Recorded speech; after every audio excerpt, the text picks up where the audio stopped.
이 야곱이 요셉과 요셉 족속을 위해서 축복한 이 말씀 마지막 시간으로 공부할 텐데요. 맨 먼저 우리가 22절에서 요셉은 무성한 가지, 샘 곁에 무성한 가지라. 샘 곁에 심겨진 무성한 가지. 우리와 우리의 인생이 그렇게 되면 좋겠다. 기도하는 마음으로 말씀을 들었습니다. 근데 그 가지가 담을 넘었습니다. 우리의 안에만 머물러 있는 것이 아니고 담을 넘어서 이웃에게로 또 세상으로 흘려보내서 하나님의 영광을 나타내는 그런 인생이 되면 좋겠다. 그리고 23절, 24절은 활 쏘는 자가 그를 학대하여 적개심을 가지고 그를 쏘았으나 환난이 있다는 거예요. 고난이 있다는 것입니다. 그렇지만 오히려 요셉의 활은 더 굳세다. 그리고 그의 팔이 힘이 있어서 그에게 다가오는 모든 고난 능히 이길 수 있다는 것입니다. 그렇죠. 인생을 살아가면서 고난이 없는 인생이 어디 있습니까? 눈물 없는 인생이 어디 있겠습니까? 그렇지만 그것을 이겨낼 수 있는 힘만 있다면 그것 때문에 무너지지 않습니다. 그래서 그 고난과 그 어려움을 이겨낼 수 있는 힘과 지혜를 달라고 기도하는 것이죠. 그런데 여기 24절 마지막에 보니까 그 힘이 어디에서 나옵니까? 야곱의 전능자, 이스라엘의 반석인 목자의 손을 힘입음이라. 목자의 손을 힘입음이라. 이 힘입는다, 이 표현이 성경을 읽다 보니까요 여러 번 나옵니다. 우리가 사도행전 읽으면서도 그 바울의 기사를 읽으면서도 힘입는다, 이거 여러분 기억하시는지 모르겠어요. 바울이 뭐라고 얘기했습니까? 우리가 그를 힘입어 죄사함을 받고 그를 힘입어 의롭다 하심을 얻는다. 우리가 의롭게 되는 것도 죄사함을 받고 하나님의 자녀 되는 것도 우리 힘으로 안 되는 거예요. 그를 힘입어 하나님이 주시는 은혜로 힘을 입어서 죄사함 받고 의롭게 된다는 것입니다. 뿐만 아니라 바울의 생애를 보면 하나님을 힘입어 그 모든 고난을 이겨냈다, 이런 말씀들이 나와요. 그래서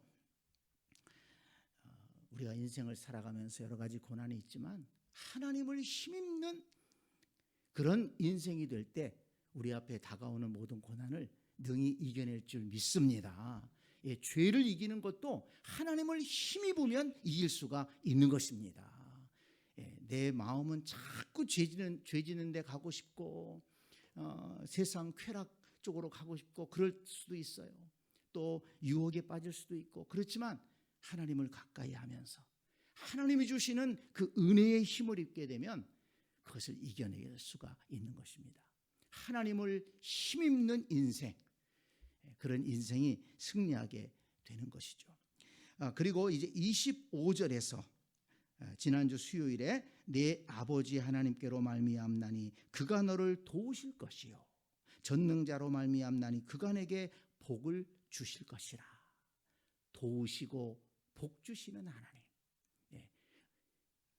내 아버지의 하나님께로, 야곱과 함께 하셨던 하나님, 야곱을 인도하셨던 하나님, 야곱에게 복 주셨던 하나님, 그 은혜로우신 하나님께서 너를 도우실 것이요 또 그 야곱 자신의 그 위기의 순간에 하나님께서 도우셔서 이겨낼 수 있었는데 그 전능하신 하나님께서 너에게 복을 주실 것이다. 이렇게 축복이 이어집니다. 도우시는 하나님, 복 주시는 하나님, 이렇게 축복했습니다. 자, 오늘 이 25절 중간부터 말씀을 살펴볼 건데요. 이제 도우시고 복 주시는 그 하나님의 은혜가 구체적으로 어떻게 되는가를 여기서 말씀하고 있습니다. 자, 25절 중간부터 볼까요? 위로 하늘의 복과 아래로 깊은 샘의 복과 젖 먹이는 복과 태의 복이리로다. 하나님께서 그가 너를 도우실 것이요 그가 내게 복을 주실 것이다 그랬는데 어떻게 도우시고 어떻게 복을 주십니까? 하늘의 복과 위로 하늘의 복과 아래로 깊은 샘의 복과 젖 먹이는 복과 태의 복이리로다. 자, 그 부분 우리 같이 한번 읽어보겠습니다. 시작. 위로 하늘의 복과 아래로 깊은 샘의 복과 젖 먹이는 복과 태의 복이리로다. 아멘. 아멘 하십시오. 네, 은혜가 되는 말씀은 크게 아멘 하세요. 그렇습니다. 그 말씀이 내 말씀입니다. 믿습니다. 이렇게 받아들이는 것이 좋습니다. 이 하늘의 위로 하늘의 복과 아래로 깊은 샘의 복 한번 생각해 보세요. 그 시대에는 농경 사회입니다. 우리나라도 농사 짓는 분들이 많이 있지만 하늘이 열리지 않으면 정말 근심하는 사람들이 농부 아닙니까? 비가 오지 않아요. 그러면 얼마나 농부들의 마음은 타들어갑니까? 논이 뻗쩍쩍 갈라지고 밭이 갈라지고, 그런데 농부들의 마음은 더 갈라지는 거죠. 또 비가 너무 많이 와가지고 홍수가 나면 쓸려가면 또 얼마나 잠을 못 자죠. 그래서 그냥 밤새 비가 오면 걱정이 돼가지고 아침에 일찍 일어나서 이 논밭을 보러 나갔다가 그렇게 사고를 당하시는 분들도 꽤 있잖아요. 홍수가 나면. 그러니까 이 하늘에서 적당한 비와 또 햇볕이 또 내려지지 않으면 농사가 안 됩니다. 냉해를 입죠. 햇볕이 내려지지 않으면 냉해를 입습니다. 그래서 곡식이 여물지 않고 과일들은 당도가 오르질 않아요. 그래서 이번 농사 망했습니다. 햇볕이 안 나가지고 망했습니다. 그런 얘기 듣잖아요. 그러니까 위로 하늘의 복과 아래로 깊은 샘의 복이라는 것은 이 농사 짓는 사람들에게는 그 말씀이 와닿는 거예요. 하나님께서 그 농사를 풍성하게 그 해에 풍년이 들도록 농사를 짓도록 인도해 주시는 겁니다. 그 은혜를 적절하게 내리시는 거예요. 그래서 성경에 보면 이런 표현들이 많잖아요. 이른 비와 늦은 비에 복을 주신다. 때를 따라서 이른 비가 필요할 때 이른 비를 내려주시고, 늦은 비가 필요할 때는 늦은 비를 내려주시고. 그러니까 이 말씀의 복은 형통의 복이라고 우리가 이해할 수 있습니다. 자, 시편 1편 말씀, 이 말씀과 통한다고 그랬죠. 시편 1편 복 있는 사람은, 복 있는 사람이 어떤 사람입니까?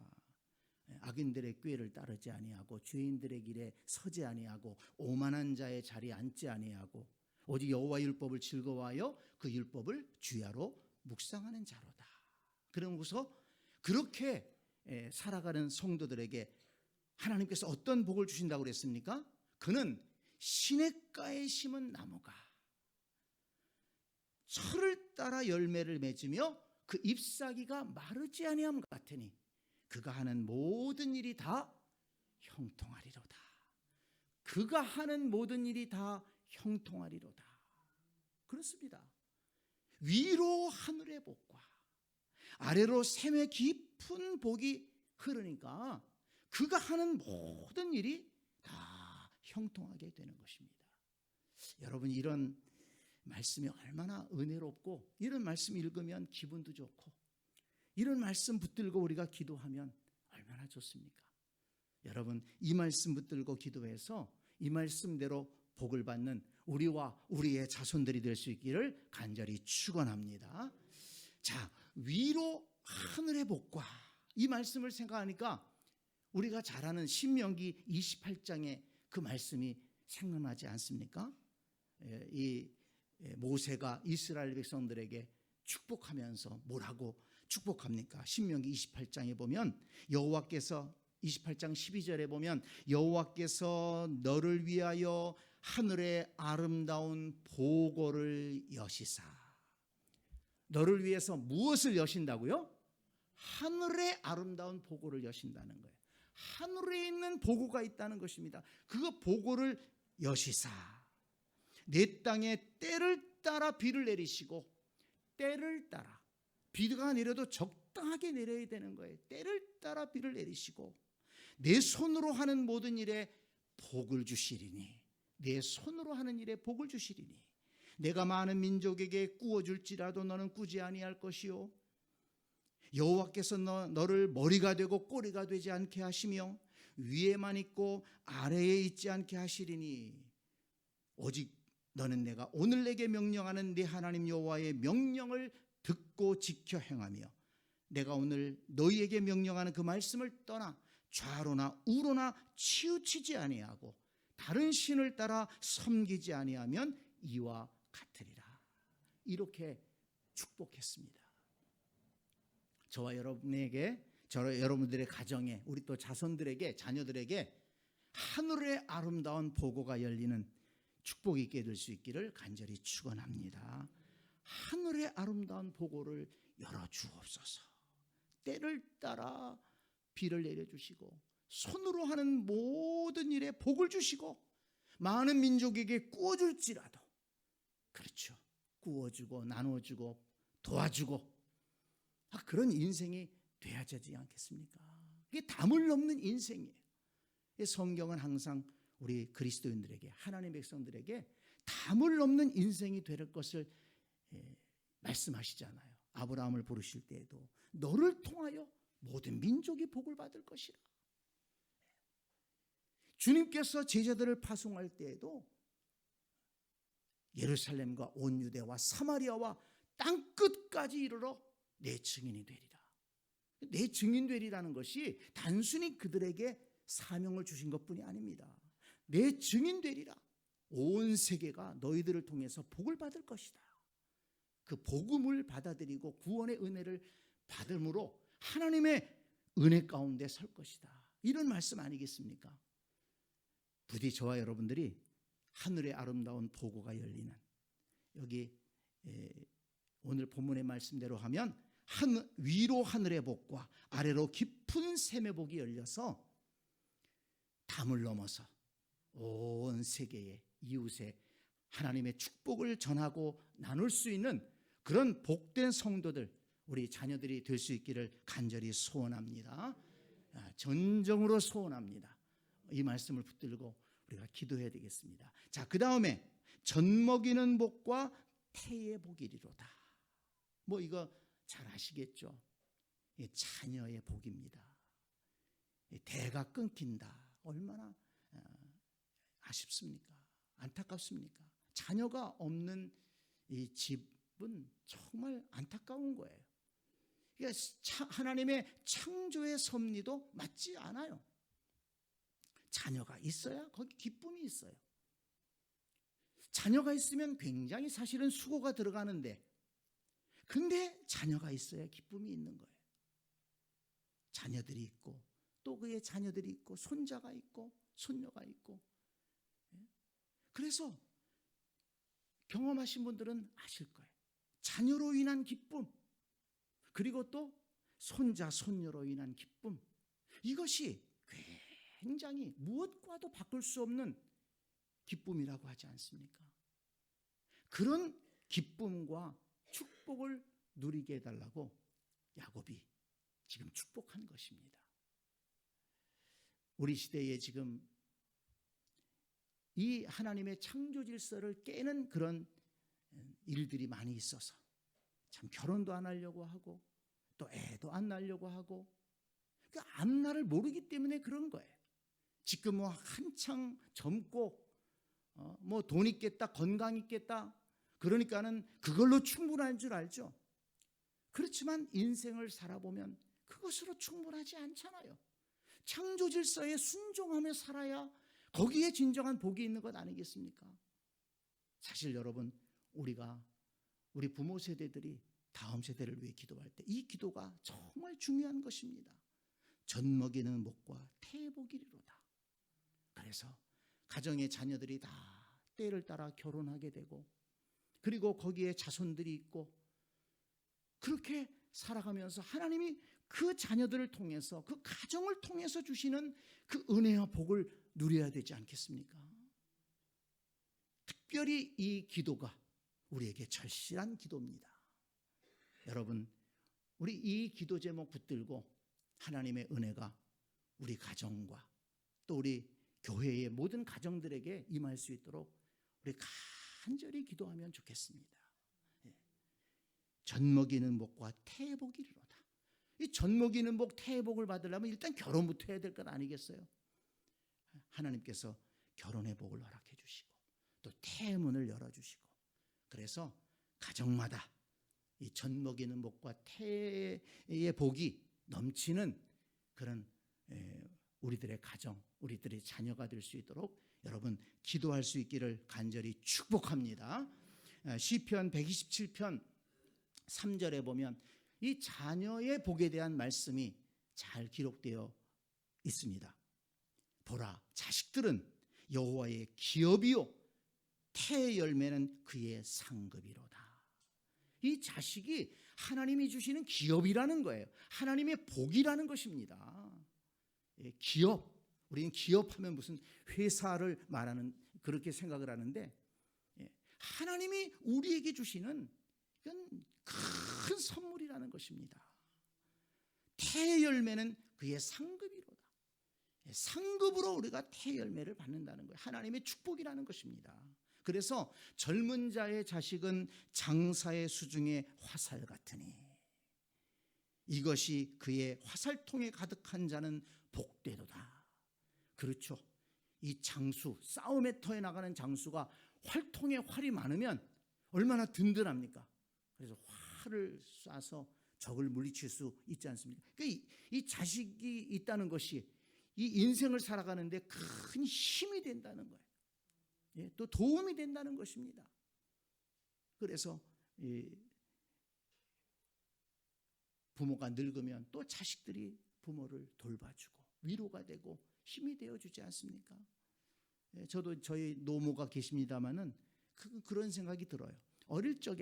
제가 어릴 적에 우리 엄마가 내 손잡고 여기저기 다 데리고 다녔어요. 아프다 그러면 병원도 데리고 다니고, 또 학교 갈 때는 또 초등학교 들어갈 때 손잡고 초등학교도 데려가서 입학식도 하고, 또 중학교 갈 때도 손잡고 저 중학교 그때는 버스 타고 멀리 갔어요.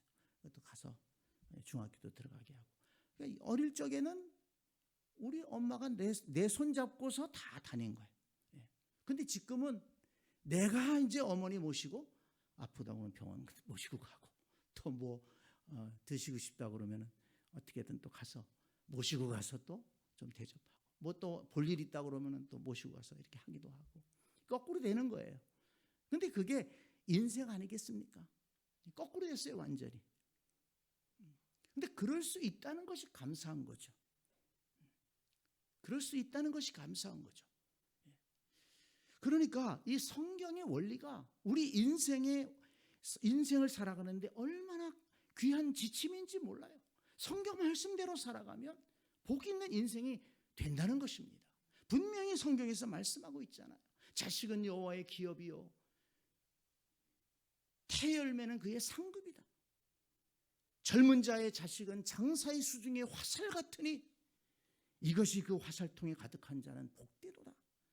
그들이 성문에서 그들의 원수와 담판할 때에 수치를 당하지 아니하리로다. 이 자식이 있는 사람은 어디든지 나가서 당당하다는 것입니다. 그렇습니다. 오늘 여기 25절에 나오는 이 참 축복의 내용이 우리 인생을 살아가면서 얼마나 필요한 복인지 몰라요. 그래서 이런 축복을 가르쳐주고, 그리고 이런 축복을 사모하면서 기도하고 하나님께 너희가 받아야 된다, 우리에게 이렇게 교훈하고 있는 것입니다. 자, 그 다음에 26절 말씀 보겠습니다. 26절, 내 아버지의 축복이, 내 아버지가 또 누굽니까? 야곱이죠. 내 아버지의 축복이 내 선조의 축복보다 나아서 영원한 산이 한없음 같이. 좀 이 말씀이 조금 어려워요. 번역이 참 어렵게 됐는데, 그래서 여러 성경들을 좀 번역본들을 찾아보니까 쉽게 얘기하자면 야곱이 받은 복이 선조들이 받았던 그 복보다 더 크다는 거예요. 지금 야곱이 자기가 받은 복을 고백하고 있는 겁니다. 아브라함 할아버지죠. 이삭 아버지죠.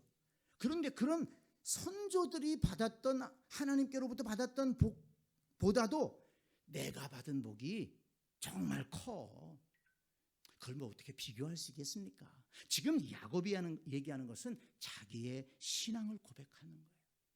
자기의 하나님의 은혜가 자신에게 얼마나 컸다는 것을 지금 고백하는 겁니다. 수치로 계산할 게 아니지요. 정말 하나님이 내게 큰 복을 주셨다. 그런데 중요한 게 뭡니까? 자, 그 다음에 보세요. 그 다음에 그 축복이 요셉의 머리로 돌아오며 그 형제 중 뛰어난 자의 정수리로 돌아오리로다. 내가 받은 복이 모든 선조들이 받은 복보다 많은데 그 복이 누구에게로? 요셉의 머리로 가기를 원한다. 이것입니다. 여러분, 우리가 이렇게 기도해야 됩니다. 하나님의 그 복이 누구한테 가야 돼요? 우리와 우리 자손들의 머리에 가야 된다는 것입니다. 그래서 우리가 이 기도 제목 가지고 기도하자는 것입니다. 다른 데로 가는 것보다도 이 복이 정말 나와 함께 하셨던 하나님, 나를 도와주셨던 하나님, 나를 지켜주셨던 하나님, 나를 위험에서 건져주셨던 그 하나님, 그 하나님의 은혜가 요셉의 머리로 흘러가기를 원한다. 이거 정말 이 야곱이 얼마나 요셉을 사랑하고 요셉을 귀하게 여겼으면 이렇게 뜨겁게 기도했겠습니까? 저와 여러분들에게도 그런 뜨거운 기도가 있기를 원합니다. 이 축복이 요셉의 머리로 돌아오며 요셉의 머리에 있기를 원합니다.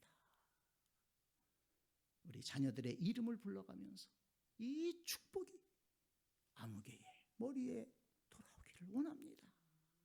부어주시기를 원합니다. 우리가 그렇게 기도하고 응답을 경험해야 되겠습니다. 자, 그 뒤에 보니까 그 형제 중 요셉을 가리켜서 뭐라고 그랬습니까? 그 형제 중 뛰어난 자의 정수리로 돌아오리로다. 참 시적인 표현이죠. 머리나 정수리나 다 똑같은 말입니다만은 요셉을 얘기하면서 뭐라고 얘기합니까? 그 형제 중 뛰어난 자였다. 이렇게 얘기를 합니다. 야곱이 12아들이 있잖아요. 12아들 중에서 이 요셉이 뛰어난 자라는 거예요. 그러니까 야곱은 요셉을 굉장히 더 귀하게 여겼습니다.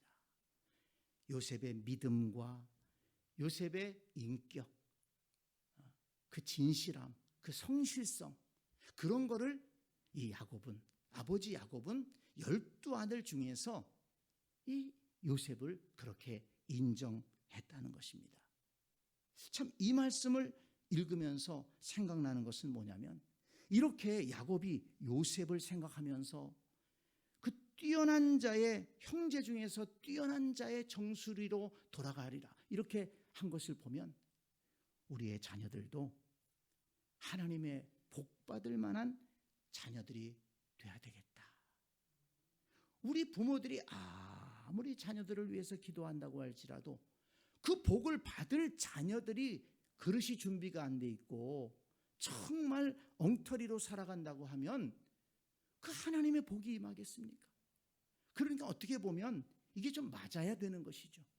부모가 자녀들을 위해서 뜨겁게 기도하고, 그리고 자녀들도 그 부모의 신앙의 가르침을 따라서 하나님 앞에 올바로 서고 믿음으로 살아가려고 하고 성실하게 진실하게 살아가려고 할 때 하나님의 은혜가 그들에게 임할 줄로 믿습니다.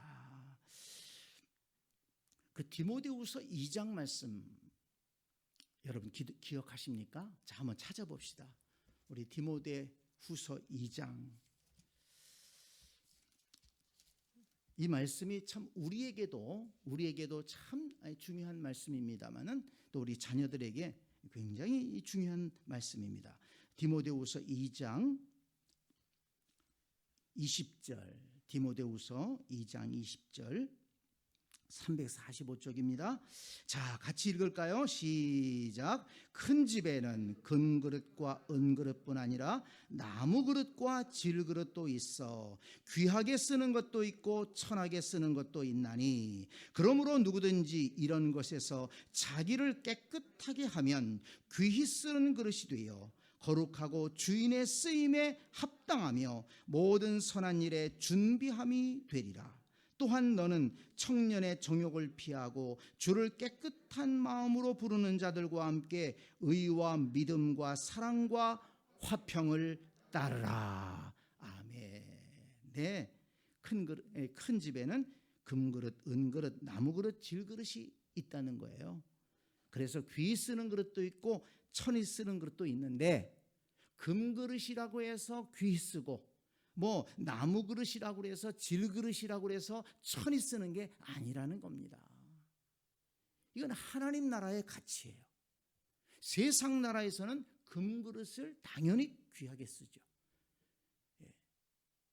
나무 그릇이나 질그릇은 좀 못할 겁니다. 그런데 하나님 나라에서는 어떤 그릇을 귀하게 씁니까? 자기를 깨끗하게 하는, 자기를 깨끗하게 하면 귀히 쓰는 그릇이 돼요. 아무리 금그릇처럼 인물이 좋고 키가 크고 머리가 좋고 돈이 좀 있다고 할지라도 하나님은 그런 거 보지 않으신다는 거예요.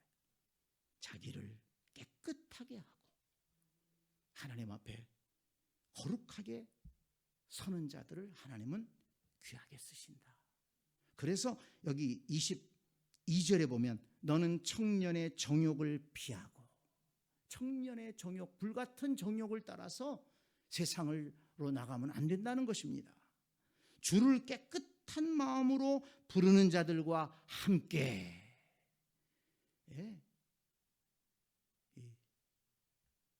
악한 무리들 속에 들어가지 말고 주님을 깨끗한 마음으로 부르는 자들과 함께, 믿음의 형제들과 함께, 거룩한 형제들과 함께, 교회 공동체와 함께 의와 믿음과 사랑과 화평을 따르라. 그러면 하나님께서 세상에서 볼 때는 질그릇처럼 보일지 모르지만 하나님은 그를 귀하게 쓰신다.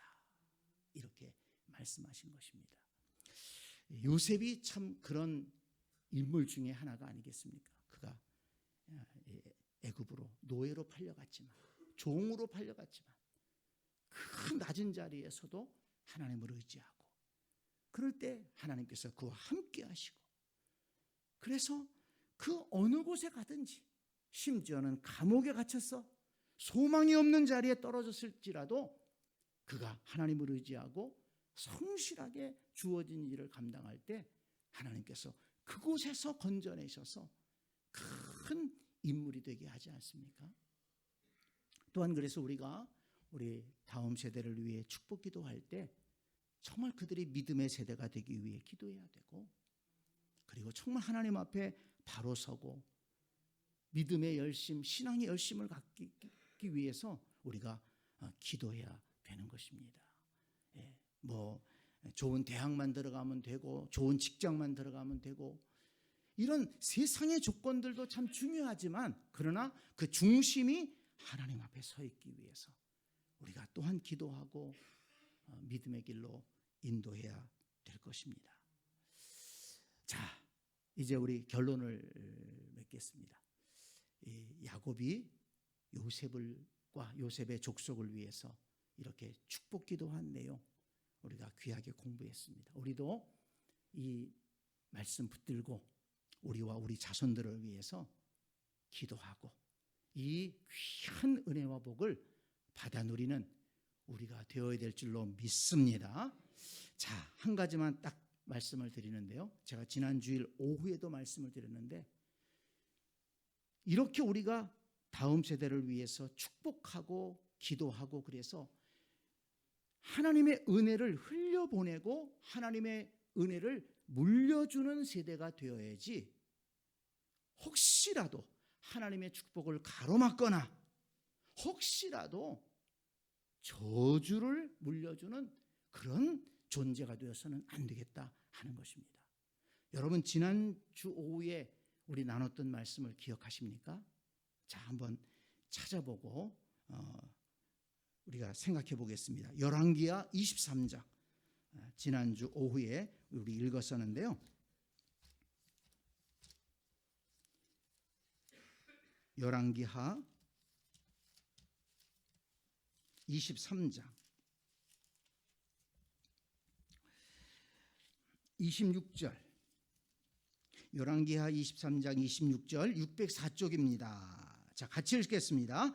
그러나 여호와께서 유다를 향하여 내리신 그 크게 타오르는 진노를 돌이키지 아니하셨으니 이는 므낫세가 여호와를 경노하게 한 그 모든 경노 때문이라.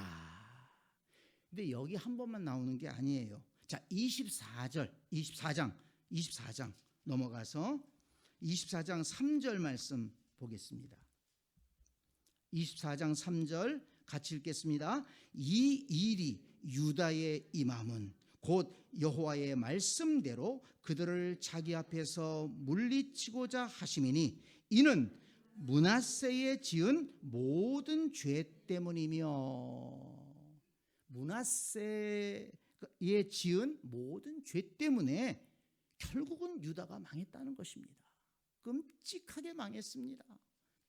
아주 철저하게 망했습니다. 그 백성들이 얼마나 고난을 당하고 죽임을 당하고 그 후에 돌아오기까지 70년 동안 그 땅은 회복되지 않습니다. 므낫세라고 하는 인물, 이 므낫세라고 하는 인물은 하나님의 축복을 가로막은 자요, 오히려 저주를 물려준 자가 되었습니다. 이 므낫세라고 하는 이 사람이 왕이 되어서 하나님을 배반하고 우상을 섬기고 세상을 따라서 하나님이 금하신 것들을 행하고 그러면서 가장 심하게 하나님을 대적했습니다.